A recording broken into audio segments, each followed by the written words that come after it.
Hello, I'm Zev Neworth, and welcome to Creating a New Healthcare, a podcast series for healthcare leaders who are interested in fresh perspectives, new ideas, and bold solutions on how to advance the creation of a customer-oriented, value-based system of health.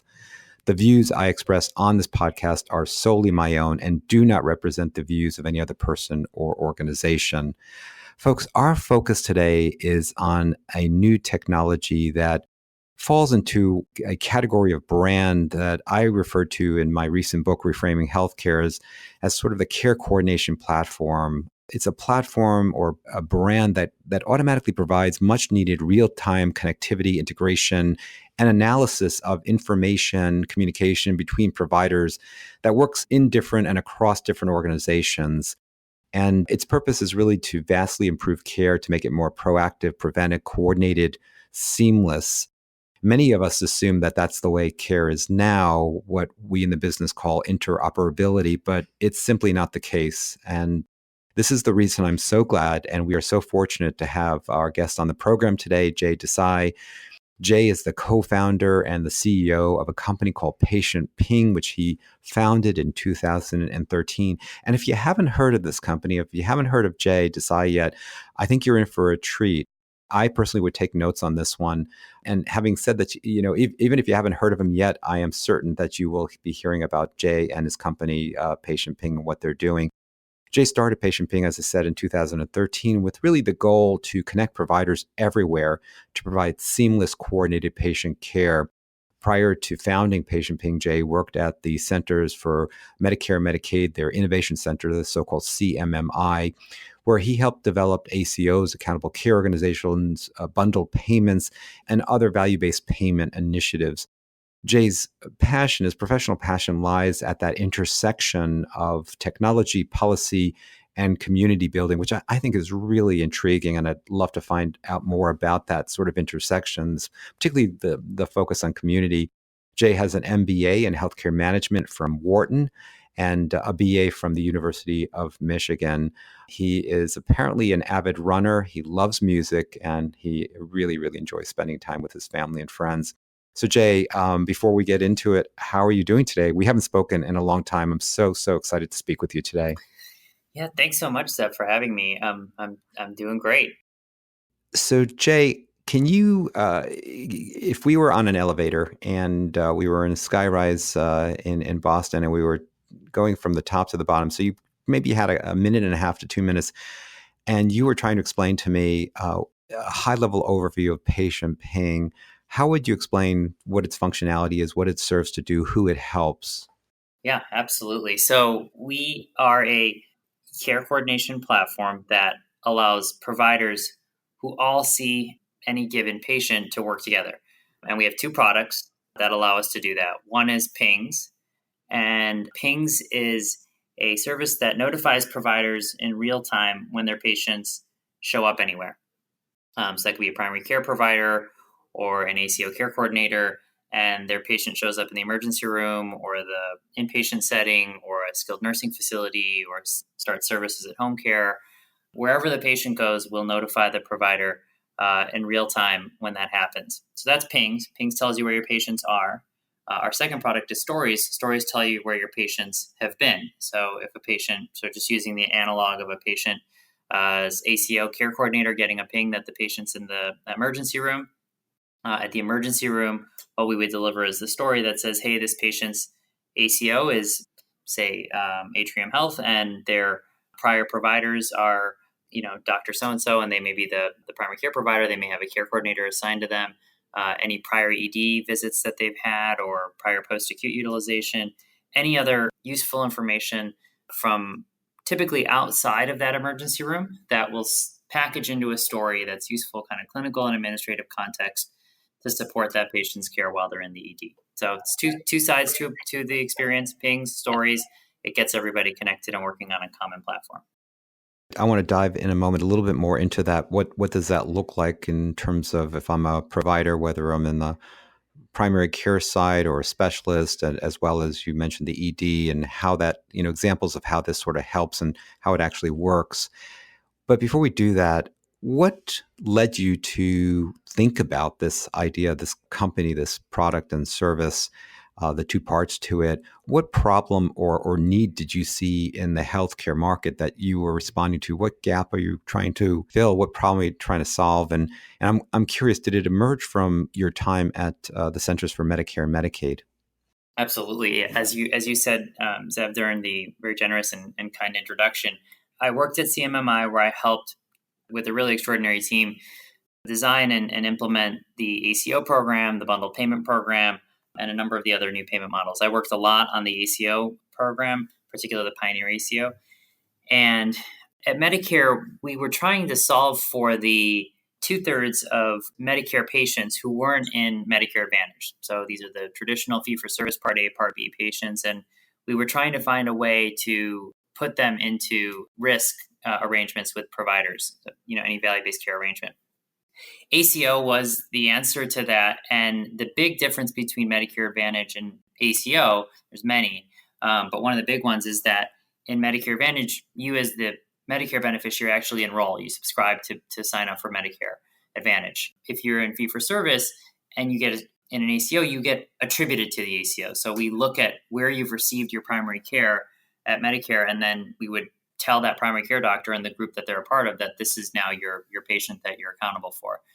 So when you set up that type of an environment where the provider is at risk for the patient doesn't always know about it, and they don't really have the type of control that Medicare Advantage plans often give to their providers, which is prior authorization, narrowing of networks, very tight kind of utilization management protocols, primary care as a gatekeeper, differential copays when patients travel outside the network.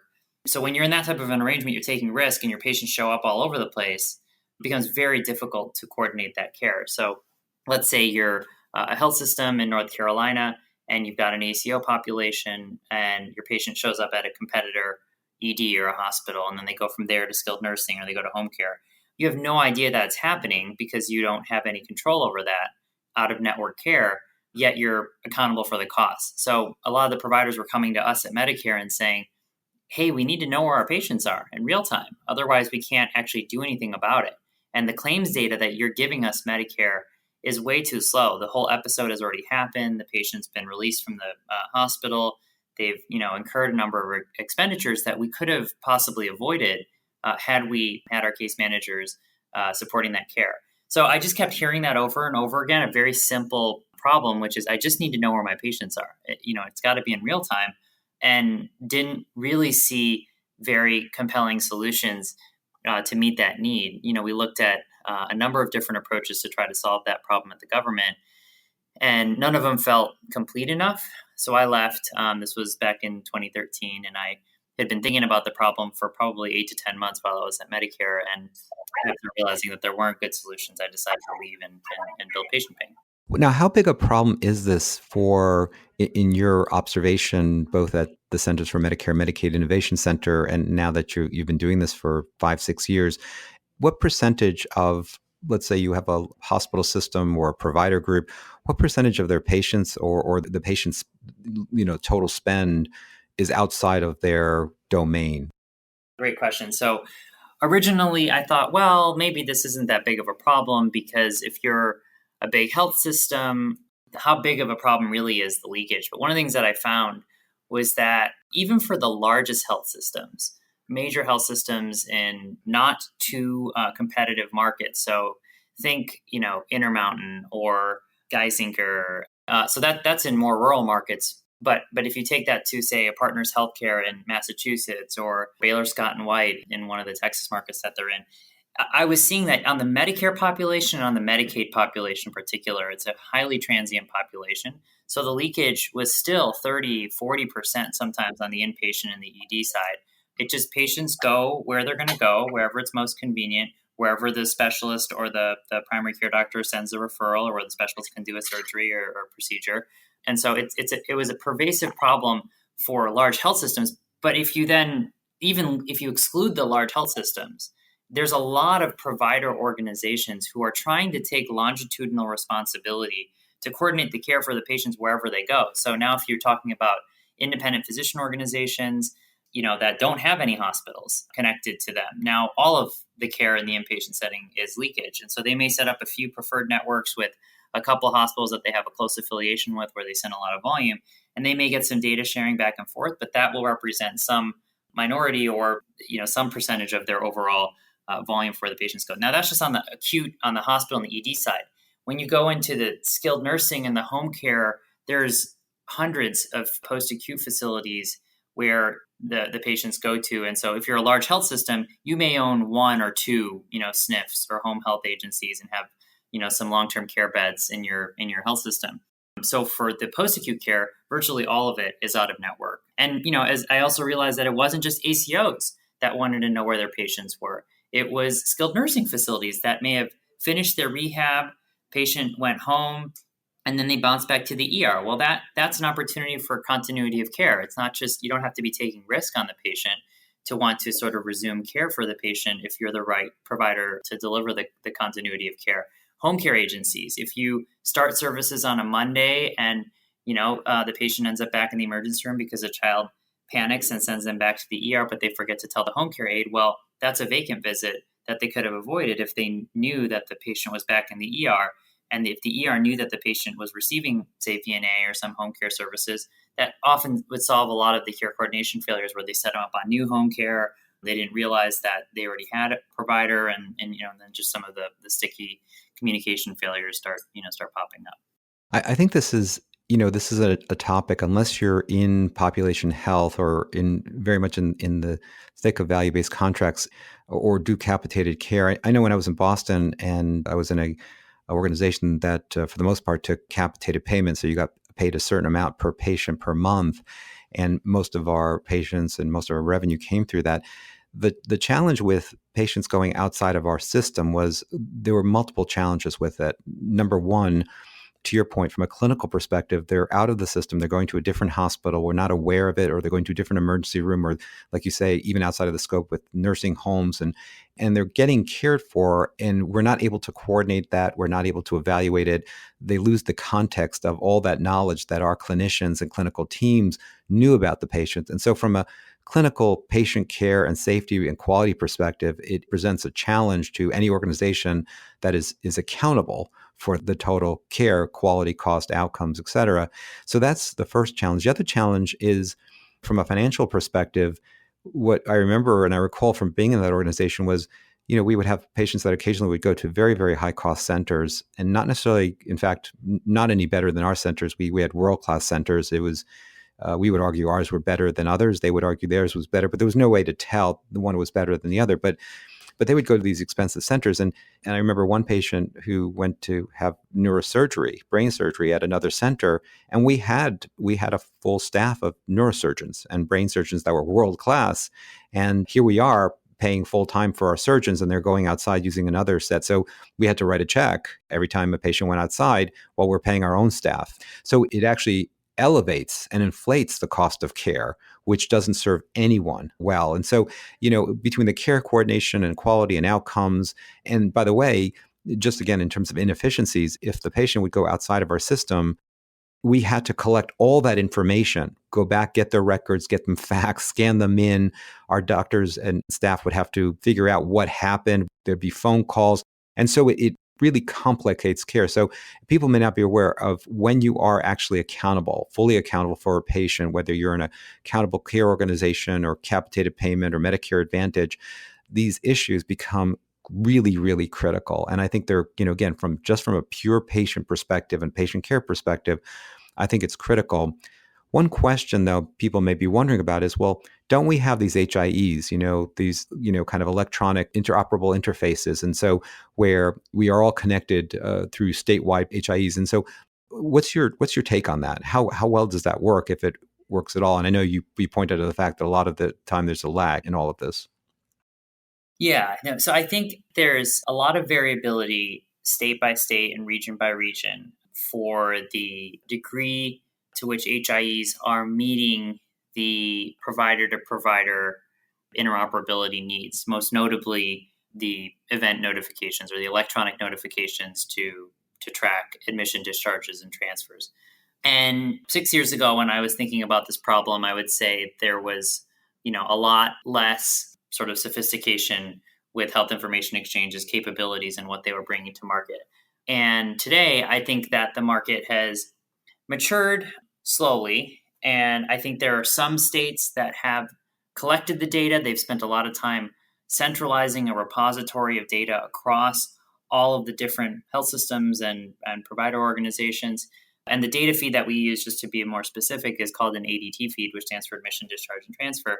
And that's something that virtually all electronic medical records produce. It's a pretty basic kind of standard HL7 feed that can be emitted by many different health systems and electronic medical records. There are many HIEs in the country that have aggregated that data.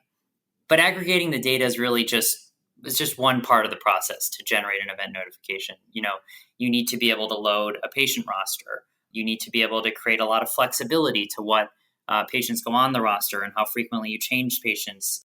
Let's say you were talking about the patient who is a candidate for neurosurgery, and at what point do you trigger that that's somebody who you want a notification on? It could just be based on a DRG that you automatically collect from a consult, and now they're on a patient roster, and then you want to track any care that patient has received for, say, a period of 120 days or a year, depending on kind of the nature of their condition. That's a whole process. That's a whole technology experience that needs to be created. Once that's actually rendered, once that process is sort of facilitated, the way that the notifications are consumed can take many different formats. So it can just be an outbound pipe of data that goes into another care management system. And that requires integration between, say, the data provider of the ADT feeds and the care management system or the population health management system that any given health system or provider organization may be using. Others may want to consume just a text message or an email, or they want to use a flexible kind of low cost. They may not have an actual care management system because it's too expensive, or they may not need it because they don't have a huge population health management budget. And so they'll want a lighter, kind of simpler solution. And so workflow integration for the event notifications takes many, many forms. And being able to sort of deliver that in a way that anybody can consume and actually act on is a whole nother experience. And so one of the things that we talk about a lot is building amazing products. We use an analog of Google Maps, where there used to be federal agencies that would launch satellites, or still are, that would take geolocation information. So they would take pictures of all the roads and the buildings the businesses that were sort of there. And then Google, what they're very good at is building these extraordinary consumer products that we love to use on our cell phones and on our computers. And what Google does is, in the early days, is they partnered with these federal agencies that had the data, but then they built these amazing products using that data. So we do the same thing with a lot of health information exchanges, where we'll partner with them and bring to life a lot of the data that may have collected. And we've done between 7 and 10 HIE partnerships now across the country. And we love working with HIEs to support that. In some markets, there isn't an HIE. And so we'll build the infrastructure to the extent that's required and needed for the region.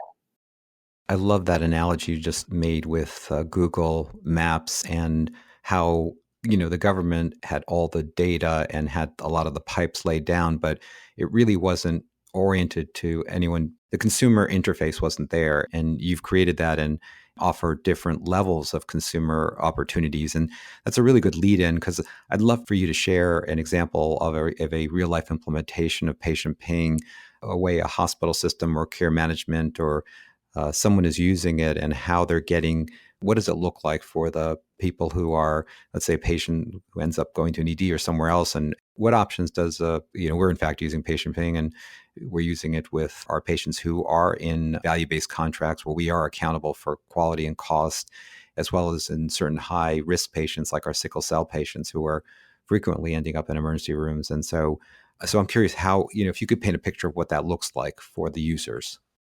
Yeah. I'll describe this as there's many health systems that use us in a similar vein, but I'll describe generic health system X, which there's many that I could describe in kind of in a similar vein. UMass, Steward Healthcare here in Massachusetts, Atrium, and on our website we've got many case studies on our customers are using it. So one group, they have kind of a centralized command center for population health, where they've got a team that triages cases, and they've got several programs. One is a SNF post-acute care, principally SNF length of stay. So they have two main sort of quality improvement and cost reduction opportunities on the post-acute side. One is routing patients to home care when it is an alternative as opposed to a SNF, because that's a lower cost opportunity. The patient gets to be at home. And then when they are in the SNF, they work on managing down length of stay. As we know, there's no copay from the patient until day 21 in the SNF. And then at day 30, the rate typically drops for what the SNF is being reimbursed. So the average length of stay for patients in skilled nursing tends to be between 21 and 30 days, just because that's how the incentives are aligned. But many clinicians would say that a patient doesn't necessarily need to be in a SNF for 20 days. In many instances they do, and maybe they need to be there much longer than 30 days. But in many instances, they may not need to be there for up to 20 days. Yet we're paying $500 a day for the patient when they could be at home and supported by home care. So reducing SNF length of stay represents a pretty meaningful cost savings opportunity for ACOs that are managing the Medicare fee-for-service lives.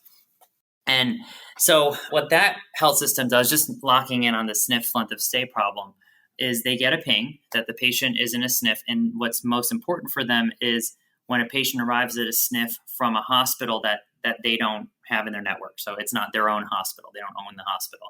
It's a competitor hospital. So they go to a competitor hospital and they show up at the SNF. And what they do then is review the care plan. Typically, they won't do that on the first day. They'll do that on day 7 or day 10 because, the first 7 days the patient's getting set up in their care. And if there's a candidate to manage down the length of stay from 20-ish days to 14 or even 7, then that's really when the kind of the coordinated care planning can start occurring. So they'll round. What they do is there's a centralized care management staff that'll triage the events of patients showing up in the SNF. They've kind of got like a zone defense style coverage of their case managers across the Massachusetts region. I'm thinking about a health system in Massachusetts. And those various care coordinators, oftentimes nurses, will work those cases. And so they'll just go through the different facilities that they'll round at, and they will review the care plans and make sure that the patient is still in need of services at the skilled nursing. And if they need more services, then they'll encourage the additional stay. And if they need less services, they'll just coordinate with skilled nursing facility staff to transition the patient into home care or directly to home. So that's just something that one health system does. Another example is patients who are in the ER. We have a group that's working patients who are in the ER. They were able to see that patients who have 5 or more ED visits have about $120,000 in spend after the 5th ED visit. So this is a super high utilizer population. And 70 to 80% of them have serious mental illness, 40 to 50% have substance use disorder, and 10 to 20% of these patients are homeless. And what they found is that when the patient presents in the ED, it really is within the time that they are actually in the waiting room, in the ED, that the intervention needs to be deployed. Otherwise, it's too late. Once they've left the emergency room, it's very, very hard to engage the patient in their care plan. So they have an ED to home program. Basically, there's a lot of patients who show up in the ED that get held in the inpatient in observation, or they'll be admitted just because the ED doesn't necessarily have an alternative. They don't know what to do. They don't know where to send the patient. They're worried about liability and what will happen to the patient. And so they'll keep them in a hospital stay for a few days. And so this is a very high touch care management program that, as I said, their program is called ED to home, and they will engage the patient while they're in the ED, support them with behavioral health services to the extent that they can facilitate that. They have to actually have their own behavioral health care service providers. They have very deep connections into food and transport and legal services and other social determinants of health that they can link the patient into to get them set up at home and kind of in services to prevent them from bouncing back to the ER. But the key is the real-time nature of it. And the way the patient ping, though, as you were saying before, there's the two parts. There's the ping and the story. My understanding is that, again, from a customer perspective, the hospital, the care management, the physician, you can decide and say, look, when my patient ends up in any facility, I'm going to get pinged, or my nurse is going to get pinged, or my care manager or case manager or social worker, someone's going to get pinged to know, hey, they literally just showed up in real time. And that gives you, first of all, real-time information and gives you the opportunity to intervene in real time. If I want to send a nurse down, if it's in the patient showing up in our ED or in another ED nearby, or sniff or anywhere, I could literally intervene. I could call up. I could have that communication real time where they are right now because I know that. So that's the ping part. The story part is that, for instance, in the ED, part of the problem is that, and I know this from many years of practicing in emergency rooms, you don't know, did this patient show up in another ED? And if they did, what happened, what transpired? And so you get this multiple MRIs, multiple CAT scans, multiple, surgical consults, cardiology consults, specialty consults. And by having the ping story, so you have the sort of a short form of what actually the patient's background, who their primary provider or what specialty clinic they belong to. And so there's a story that now the provider, whether they be in a SNF or ED or anywhere for that matter, can actually see that. And that's another sort of consumer service that Ping offers. And so I just want you to kind of expand upon that a little bit. Yeah, exactly. So using that example of the ED to home program, so in the ED setting, what we would do is, in the EHR on the ED track board, so that's the main view that is oftentimes projected up on the wall in the ED, and what sort of the main census of everybody who's filling the 20 to 70 beds, depending on how big the ED is. We'll have an icon that says, hey, there's a story available on this patient. And so it'll flag things like prior ED utilization. It'll say, hey, this patient's actually in your ED right now, but they've been in, say 5 other EDs in the past 3 months. And you'll be able to see which EDs they've been in, why they showed up at those EDs. We'll say if they're part of a care program. So they may be at, an Atrium ED, but they're actually part of, say, Wake Forest Baptist ACO program. Now, you may know that may be helpful for the case manager in the ED to be able to see that there's actually care management or care coordination support to support this patient. And then reciprocally, if one of your patients or one of Atrium's patients were to show up in another facility, they would see that they have services available from one of the community providers. And, we'll say who that person is, who the contact information is. If they've had prior post-acute utilization, that's very useful for them. And, we have a number of other flags that'll be included. We can load a care plan in there as well. That is a community curated care plan, or it's a deduced care plan from a payer or other system that may have a care plan that we can feed into the ED workflows. A number of other specialty flags that are useful. But it's essentially, our job is to curate a set of content that isn't just noise for the ED provider, but it's actually helpful. And so we work with the different emergency rooms. In North Carolina, for instance, we're working on we've rolled out an opioid peer support program. So sometimes the patient will actually have a sponsor or has a sponsor eligible for them to help them with any drug addiction or opioid addiction issues. And that would render in the story. So yeah, so it's very helpful in particular for transitioning patients to the home setting as opposed to the inpatient setting by providing targeted contextual information for the ED providers, both the case managers as well as the clinicians, to the extent useful for the clinical workflow to support that transition of care. One of the functions I know our care managers absolutely love about this is when they get a ping or they get the data in real time, they could see not only how many ED visits a patient has had, but there are flags, as you said. And so some patients are flagged as high risk and they're, based on certain parameters. And so they like that for lots of reasons. One of which is even when patients come in, get admitted to our hospitals and the floor care managers are looking to see how much support do I need to begin from day one, the first moment of, after admission, what do I need to mobilize? And as opposed to waiting till the patient's ready to go, which is too late and could postpone discharge and all that. So they're really enamored with the fact that right away they can look at patient ping and it not only tells them the real-time activity, not just in our system, but outside of our system, how many visits, ED visits, et cetera, this patient has had, SNF visits, et cetera, but it also provides some sort of level of risk categorization that really allows them to take some action immediately upon admission to the hospital. So, the opioid thing you mentioned is a really, I hadn't thought about that as much, but given the crisis we're in, the epidemic we're in right now, where again, people who are, seeking medications or drugs and, going from ED, hopping from hospital to hospital. I mean, and it's really challenging to know, what their background is, especially if they're leaving the state. And I think a product like you have here would be huge in terms of helping to provide information and provide more coordinated care, especially if they're in a program where you could reach out to that program. Yeah, absolutely. I think there are, when a patient presents for abdominal pain and multiple EDs, that may be an indication that either they're not getting the care and the treatment and the support that they need, or it may be that there's a possible abuse issue. And so we'll surface that just to be able to have a more constructive conversation with the patient, get them in medication assisted therapy if there are certified clinicians, within the community, even outside the community or within the health system or other services. And so we are PDMP, the controlled substance databases are doing a really good job of integrating in now to the EHRs to be able to see prior controlled substance prescription behaviors.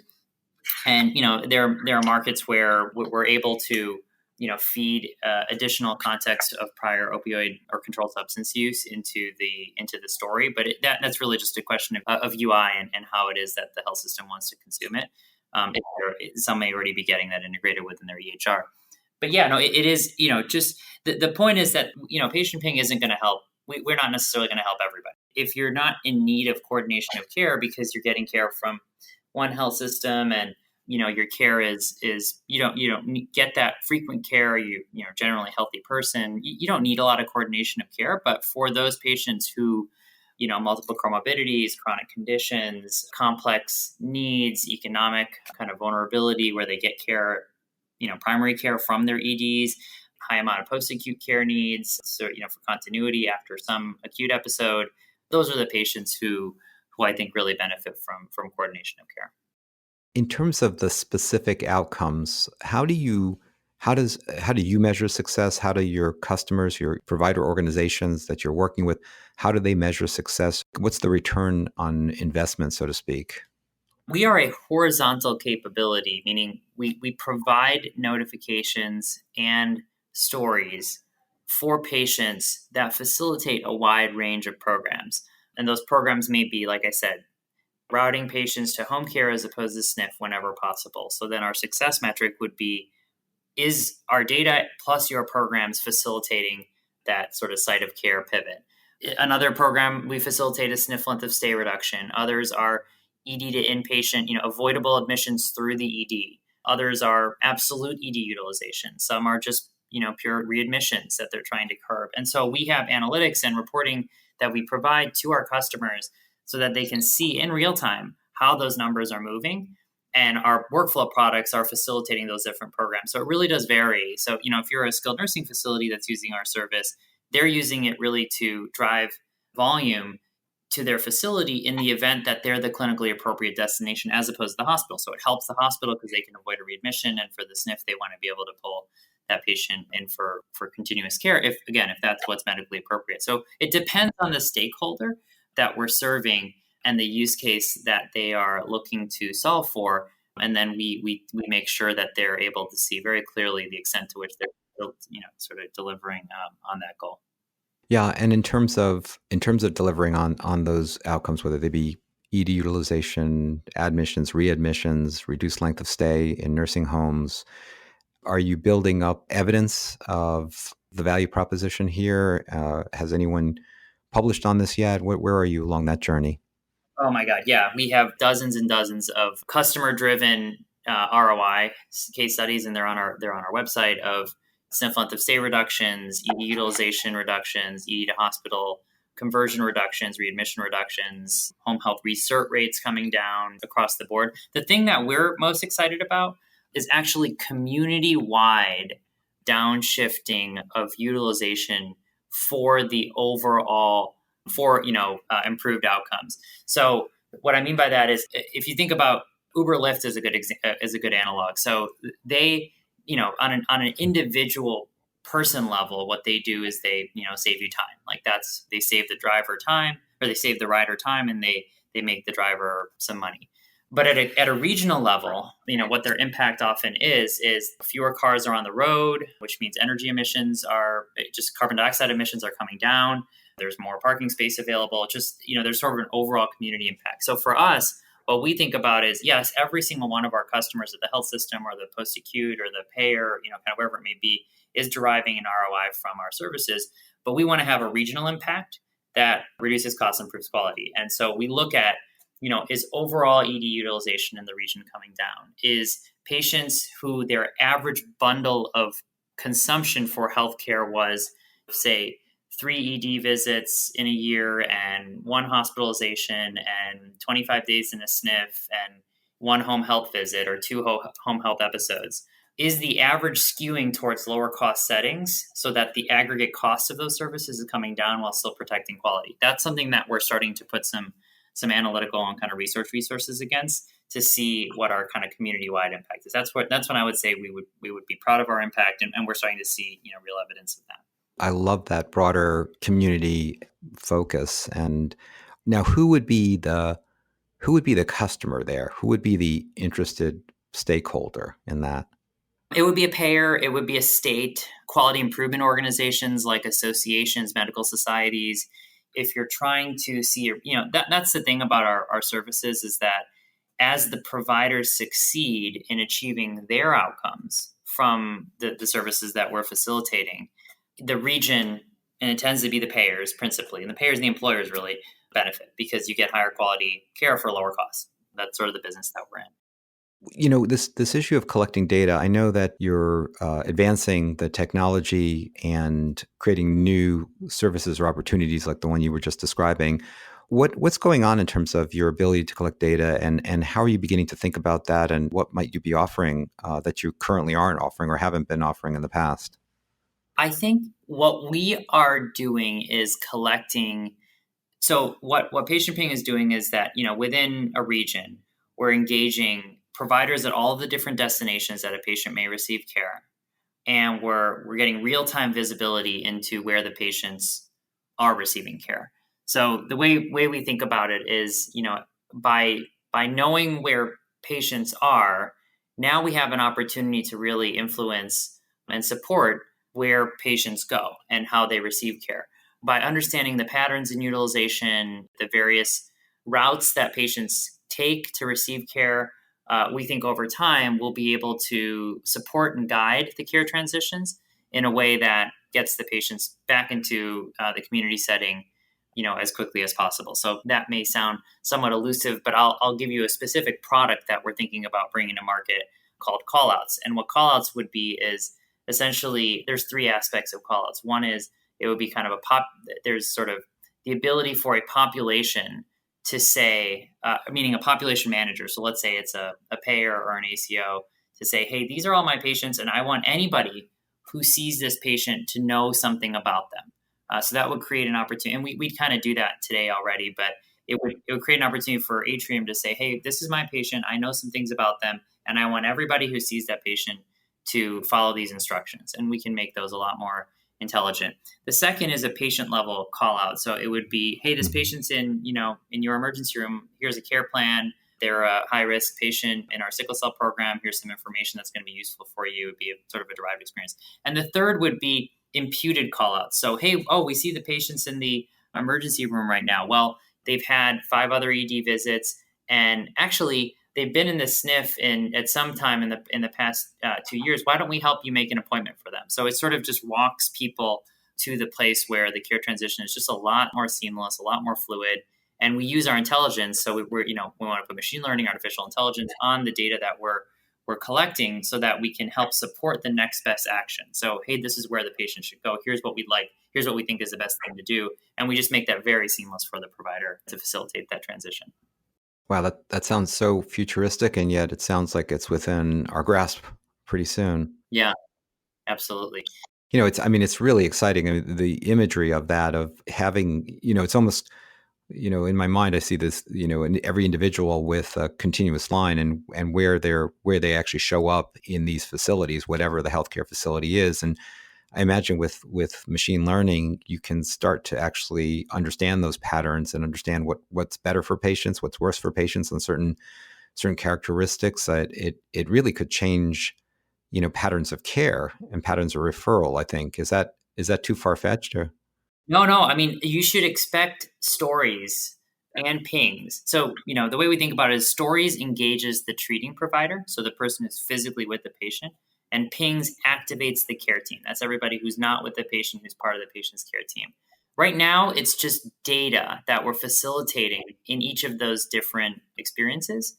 But we believe that those experiences will get a lot smarter over time, where we will be able to predict, advance, recommend, and just help the provider take friction out of it and help the patient just have a much better experience so that their care is managed. And this goes back to when I was introducing this topic and introducing you, this idea of a family of brands, new companies that are emerging.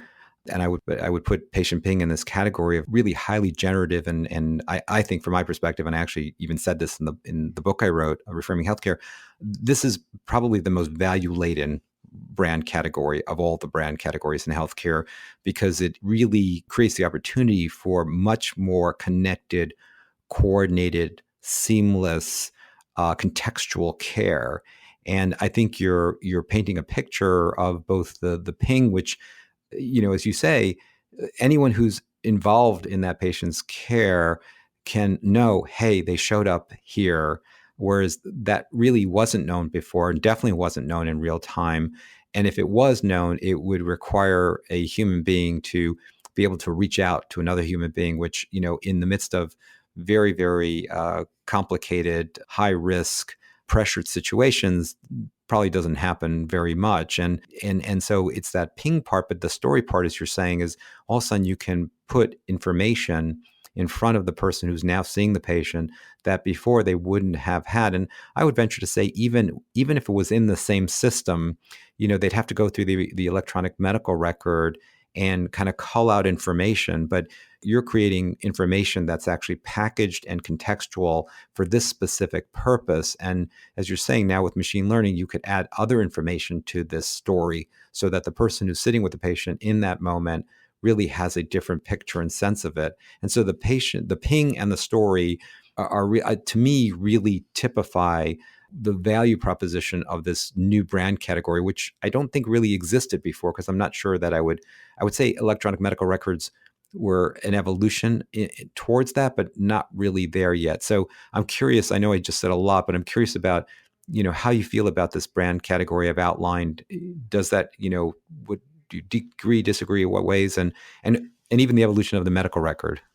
Yeah, so I'll offer an analog maybe as a way to characterize it. I think the analog I use is Microsoft Word versus Google Docs. So, and that may be the appropriate analog here is, Microsoft Word did a really amazing job of allowing us to write beautiful documents. There's styles and there's multiple fonts, and you could create section headers and, title pages, and just, you could create beautiful, beautiful documents with Word. But I think what Google realized is that what people typically do once you produce a document is you send it to somebody and you ask them to read it. And a lot of times you ask them to edit it and comment on it and then send it back and then you edit it again. And so Google, when they built their productivity suite, said, we get that the process of writing the document is important. But what's more important is the sharing of the document and the coordination around the document. And so if you look at Google's feature stack, it's not that heavy on the production of the documents, pretty bare bones. Like, you can't really do a lot to make these beautiful documents. But what you can do extremely well is share the document with a link or through, text or through email or through your mobile app.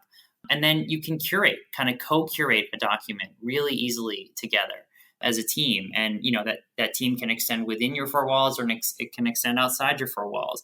And they've just really optimized the experience of collaboration. We think the same is happening with electronic medical records is, these Epic and Cerner have done an amazing job of digitizing medical information. They've figured out a way to get it all in a structured digital format that now, there's an entirely new category that I would say emerging to then thread that across care teams and create real experiences around it so that care transitions are more seamless. Scheduling, communication, referrals, outreach, patient engagement. Like, there's so many things that are really fundamentally about the movement of the data and the coordination around the data and the collaboration around the data with the patient at the center of it all. and it extends well outside of the boundaries of any given health system or any provider organization. So we're very excited about sort of advancing health records towards that direction. And honestly, this is the history of software. If you look at most other industries, when Salesforce came and brought the cloud to the enterprise resource planning software, they were able to basically create a layer. So the history of software is in stacks. So to me, like the idea of building a layer on top of the existing infrastructure of data repositories, which is what EHRs are, to connect them and thread them together with really kind of consumer oriented, user first product experiences. And for us, the thread is really the fact that care is across settings and it is a collaborative experience. And so you need to build those experiences that make that a lot more seamless. There's two questions that come off as I'm listening to you. For me, one is you talked about in the past when we've corresponded, you've talked about this opportunity for this need for consumer grade products and services in healthcare. And so let me ask that first. It seems that that's exactly what you're doing. It's, a lot of the data collection, the data entry, the data repositories, a lot of that was laid down, even the data transfer to a certain extent. But you've, maybe this is the stack you're talking about, you've overlaid a consumer orientation to it in terms of helping people actually solve problems, clearly create value for the people, the providers who are accountable for care, but also clearly create value for the people who are receiving care. So is this sort of consumer design orientation? I mean, it sounds like this is what you're talking about. Yeah, absolutely. And I'll tell you, I'm not one of those EHR haters. Like I think that they played a very important role in the advancement of the provider enterprise in healthcare. And they digitized records. They've done it at alarming speed, and they really reacted and acted upon the incentives that were put in front of them. Both providers and the EHR companies. When the federal government comes in and puts something like meaningful use and says this is exactly what you need the EHR to do and look like, and providers have their own interest in a fee-for-service construct to keep patients in network, well, obviously the outcome is going to be not much interoperability. It makes sense that that's what we would get. Also, it would make sense that we're not going to get these delightful, consumery applications, because how can you innovate as a product management organization when you're told by the federal government what you need to build? So, I think the EHRs have built exactly what the system rewarded. Now, I think that the shift to value-based care, the relaxing of some of the meaningful use regulations, and I think a lot of what the federal government is doing around promoting interoperability has been actually pretty good. And I'll comment on that for a second after I finish this thought, which is that now that that's the case, I think there is room for extraordinary innovation that's product-led, meaning you think hard about the user, you think hard about the customer, and really you're just focused on delivering value as opposed to checking the box on specifications that are needed to get incentive payment. So I'm very excited about that. I don't think we're going to reskin the EHR anytime soon. I think the EHR is where providers live. That's where they're going to live, and so we need to meet providers where they are. But gradually, I think there's an opportunity to upgrade that experience by just integrating on there. We use Smart on Fire as our protocols to sort of live in the EHR environment, and we love doing that. So we're going to supplement and enhance and augment over time. And it's interesting because I've heard that from other entrepreneurs talking about, the need for an electronic health record, but then now the advancement of that and sort of the next gen adding on top of it, maybe, as you say, sort of stacking on top of it, a more patient provider, consumer oriented set of services, as you say, consumer grade products and services that actually enhance the care and the communication and coordination and build upon what's already been said. But it is, I've heard differences of opinion on this, but it doesn't obviate the need for an EHR. You still need an electronic medical record, but this is something different and serves a different purpose. And again, some people might disagree with that, but I've heard that same sort of picture from others as well. What about the issue of the social determinants of health? As you were talking before about this wonderful picture of really being able to document and record where patients are going in a community or outside of the community in terms of facilities and provider groups and recording information and the storyline. Have you thought about including purposefully, intentionally pieces of data that often aren't collected around the patient's ability for transportation, food issues, issues around financial capabilities, safety, those sorts of things. Is that something that you've been thinking about, especially because I asked you this because you raised this issue of bringing the community focus and a larger focus? Absolutely. Yeah, I think, fundamentally we support transitions of care and, across provider coordination. And provider is certainly not limited to medical provider. I think it includes the full range of services that keep somebody healthy. I've loved Dr. Mandy Cohen's narrative around buying health versus buying health care, because patients who are really in need, who have complex needs, it starts with addressing the social determinants that affect their health so that the healthcare system can ultimately, deliver high quality care that overall is at a lower cost. So examples of that is in the story in the ED, we are excited to partner and layer on social services directories and information that we can load into the ED workflow, because that's oftentimes where, if a patient's care is falling apart, and they've sort of reached a point where they're not maintaining the care themselves, they may land in the ED. That's a place to then prop them back up,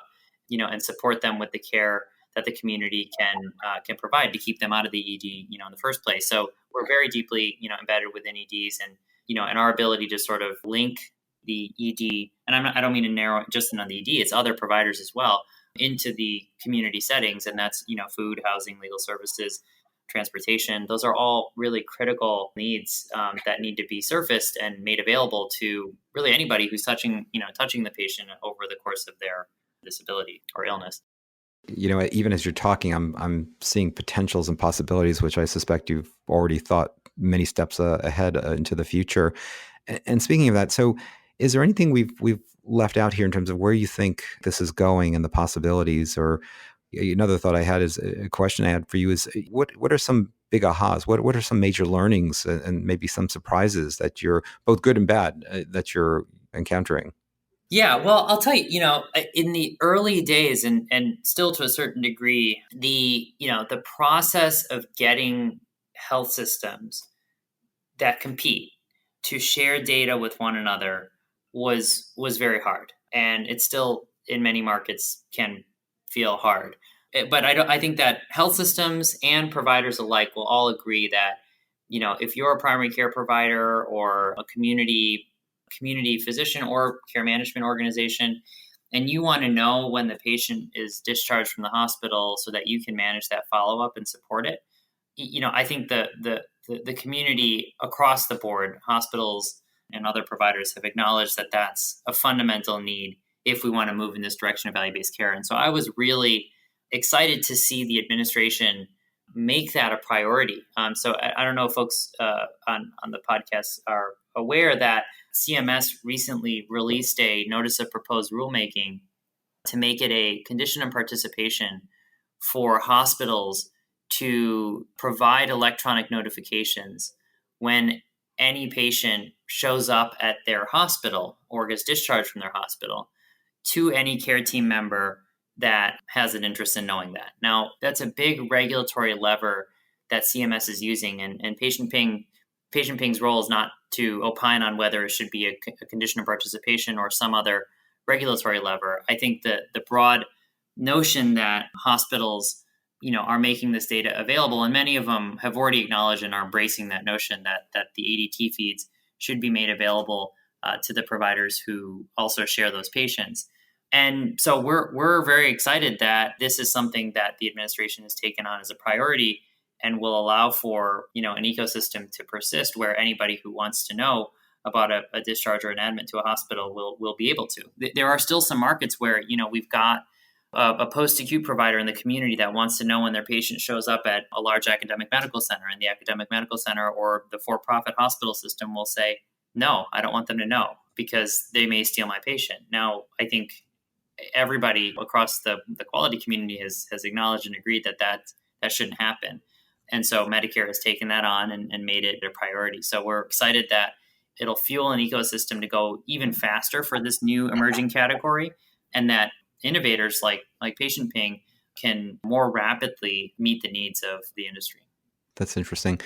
Do you think this concept I was talking about before in terms of this family of brands, these connectors and coordinators, I mean, you must, I mean, being in it, you must be looking left and right and behind you and up, beside down, there's just this influx of funding right now, capital being infused into healthcare. And this seems like a category of brand that just would make sense to really to invest in. And so are you seeing an influx of companies and entrepreneurs in this space, not necessarily in the sort of patient ping space, but in general, creating platforms rather than specific treatment protocols or condition specific type of protocols? Building a platform is hard. There aren't a lot of platforms like true kind of by platform. The way I think about platform is that it's connecting disparate sides of any given network. Now that can be, a payer and a provider. It could be, a primary care provider and a specialist. It could be a, hospital and a post-acute provider, or it could be all of the above. And there are networks and platforms that exist in many other industries. Airbnb and Lyft and Instacart are all platforms that have connected two sides of a market. So I think in healthcare, the prevailing dogma for provider or payer facing software products is that the sales cycle is long and it's very hard. And so if you're a venture capitalist or an investor trying to support that, it tends to be a race against time. Can the company win enough customers given the very complicated sales dynamics to not run out of money? And in a network effect business, one where you need to build a platform, now not only are you dealing with the problem of selling one health system, you have to sell multiple health systems or multiple providers within a region, because otherwise the platform doesn't work as well. So it's hard. And I think, it really needs to be a very unique value proposition for the market that's timed well for a platform to really thrive. I think there's a lot of conversation right now around social determinants of health, and there's money being put around investing and connecting the healthcare system to the support networks that exist, so social services, behavioral health providers, to bridge that gap. And I think there's an opportunity there. There was a time when DRGs were invented, really, where post-acute care became very relevant, and connecting hospitals to post-acute care providers was very important. And many referral management companies or discharge planning companies got stood up. I think we're taking on something very audacious, which is connecting them all. So post-acute and acute and ED and specialists and ambulatory and behavioral health providers, because I think that we've kept the product really light and able to kind of extend across all those different provider settings. But it's hard. And so, in healthcare, it's often not the best product that wins. It's really thoughtful go-to-market, distribution strategy for how to actually build the network, and then making sure that the product continues to meet the need of where the customer is. That's great. You're such a nice guy, and you're so capable. Why are you doing this? I mean, I imagine there's quite a few different avenues you could have pursued and career paths. And why is this so important to you? To me, I don't know. I have this sort of attitude that I've got, I'm 37 years old. I've got, hopefully, if I'm lucky, another 30 odd years of productive, really productive professional energy to put towards something. And so I think a lot about impact and being able to actually make a difference. There was a time in my career where I was working I've always been in healthcare, but I was working on investing as a private equity investor in, healthcare services businesses. So these were home health agencies and dialysis facilities. And I didn't really feel that energized by the mission of many of those, particularly in a fee-for-service construct. It was very much about just sort of continuing to put heads in beds or people kind of hooked up into dialysis seats. It was a very kind of mechanical business. And there was good people really trying to do the right thing for the patients, but the system just didn't really reward it. So when value-based care sort of became a reality, I jumped at that opportunity to be part of that change in payment, because I see how much payment influences care delivery and just how the system organizes within communities. And so I got very excited about that. And now being on the right side of that, improving quality, reducing costs, as opposed to just increasing the cost, but not necessarily caring as much about quality, really just focusing on quality as a way to drive more volume. And, as long as it keeps the volume moving, like, quality doesn't really matter as much. I've been very, very energized by the opportunity to now really inverse that equation and, again, focus on improving quality, reducing cost. So as I just sort of think about the next 30 years or so, I love technology. I kind of stumbled into technology. I didn't realize this was going to be my career, but it's surrounded by extremely smart people, and that's what I love about it most. So I'm continuing to learn, continuing to have a platform for impact, and it's a really wonderful way to be.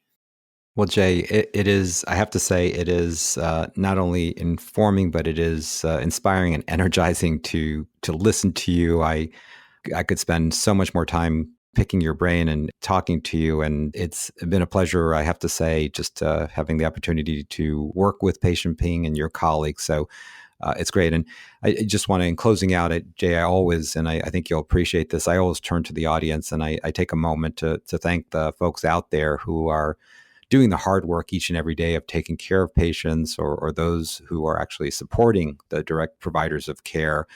I truly appreciate what you are doing, recognize how critically important the work is you're doing is for individuals, families, communities, or society. Also recognize how challenging it is. And as always, I hope this podcast episode provides you with useful information as well as encouragement and inspiration. And finally, this is Zev Newworth on Creating New Healthcare. Until next time, be well.